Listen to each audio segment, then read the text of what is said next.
না লেখা চিঠিটা ডাক বাক্সের এক কোণে, সাদা খামের না লেখা নাম এঁকে। আজকের সকালটা একটু অন্যরকমভাবে স্টার্ট করছি।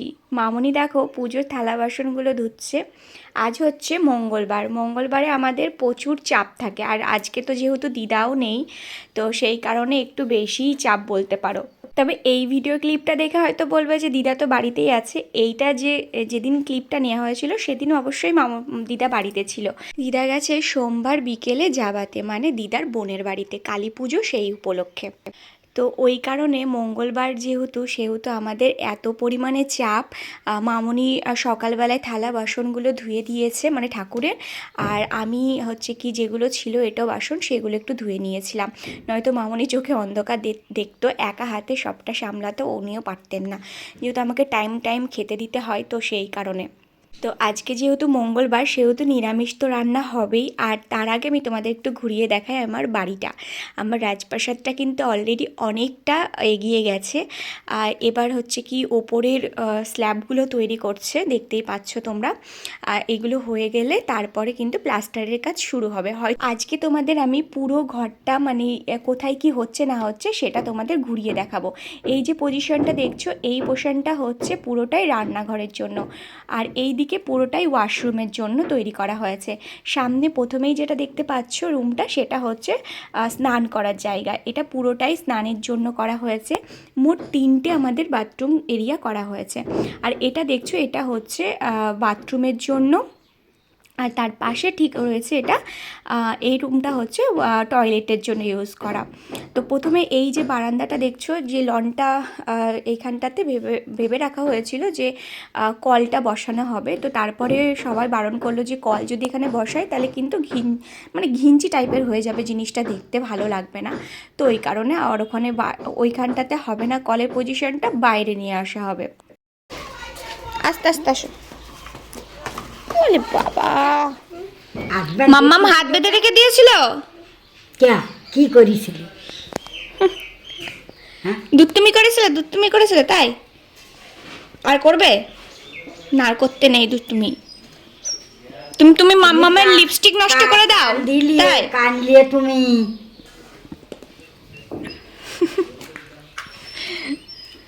কোন জায়গা কি নিয়ে আইছে নতুন খাবার নিয়ে আইছে। কই সে নতুন খাবার কই? তাই নিয়ে আসিনি তাই?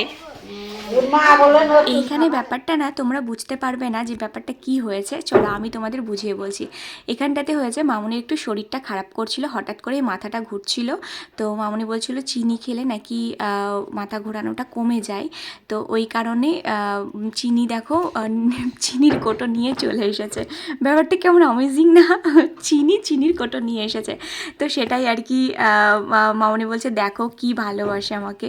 সত্যিই মামুনিকে চিনি ভীষণ ভালোবাসে। তো তারপরে এদিকে দেখো চিনির বায়না উঠেছে যে আমাকে এখন শাড়ি পরিয়ে দিতে হবে।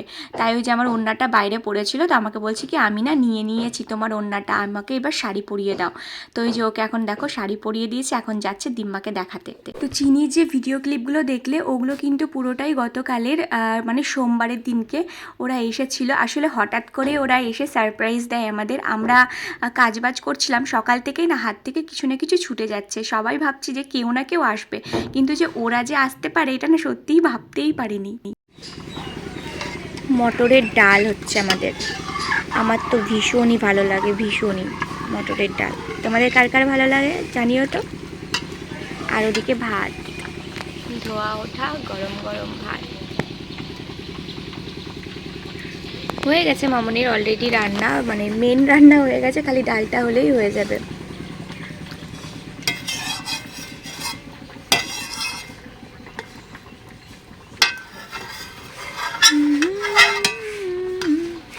এই ভিডিওটা দেখে হয়তো তোমরা অনেকে আমাকে কমেন্ট করতে পারো যে দিদি এই সব ভিডিও পোস্ট করার কি আছে, এগুলো তো নর্মালি সবাই করে থাকে। আসল কথা কি জানো তো, তোমরা অনেকে আমাকে এরকম, মানে যারা আমাকে ভালোবাসো অনেকে কমেন্ট করেছো যে দিদি এই সময় দাদা তোমার কেয়ার করে কি না, কীরকম ভাবে রাখে তোমাকে। তো সেইগুলোই তোমরা অনেকে জানতে চেয়েছিলে। সত্যি বলতে তোমাদের দাদা আমার প্রচুর কেয়ার করে, আর এই সময় বলে না সব সময়তেই। তো দেখো মাথায় প্রচণ্ড পরিমাণে পরিমাণে আমার ব্যথা করছিল, কয়দিন থেকেই ব্যথা করছে। আসলে আমি চুলে না খুব কম পরিমাণে তেল দিই, মানে তেল দিই না বললেই চলে। ছোট থেকে এটা আমার একটা অভ্যাস বলতে পারো, হয় না একটা ফ্যাশন এরকম। তো যে কারণে না মাথার ব্যথা এত পরিমাণে বেড়েছে। আর প্রেগনেন্সিতে বেশিরভাগ টাইমেই চুলে তেল দিয়ে রাখাটা উচিত। আমি যেটা করেছি সেরকম ভুল আমার মনে হয় না অন্য কেউ করো না, ঠিক আছে।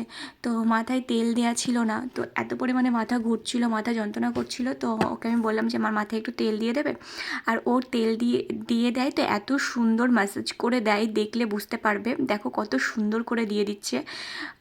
ওই জন্য আরও ওকে দিয়ে নিই। আবার দিদা থাকলেও দিদাও দিয়ে দেয় আমার মাথায়, দিদাও ভীষণ সুন্দর তেল দিতে পারে। তো এই হচ্ছে ব্যাপার, এই জন্যই আর কি ভিডিও ক্লিপটা নেওয়া, নয়তো খারাপ কমেন্ট কেউ প্লিজ করো না। স্নান টান সেরে পুজো টুজো করে আমি ঘরে আসলাম এইমাত্র। আর ভাবছিলাম ভিডিওটা এডিট করব, আরও মাথার পুরো বোঝা চেপে গেছে। তার কারণ কতগুলো প্রমোশন আছে, সেই প্রমোশনের ভিডিও শ্যুট করতে হবে।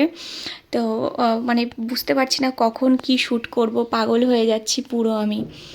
তো তোমাদের দাদাও আসবে, এসে তারপরে শ্যুটটা করব। যেহেতু বাড়িতে কাজ চলছে বুঝতেই পারছো, আওয়াজ হচ্ছে। তো কিছুটা হয়েছে, আরও কিছুটা বাকি আছে। তো ও না হলে সবটা একা একা সম্ভব নয় আমার পক্ষে। তো ও আসবে, তারপরে শ্যুটটা শুরু করব।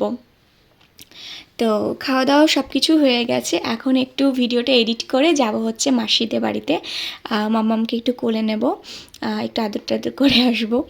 তো এই হচ্ছে ব্যাপার। তো চলো আজকের মতো ভিডিওটা এখানে এন্ড করছি। কেমন লাগলো অবশ্যই কমেন্ট বক্সে জানাতে ভুলবে না। দেখা হচ্ছে নেক্সট ব্লগে। সবাই ভালো থেকো, সুস্থ থেকো, টাটা।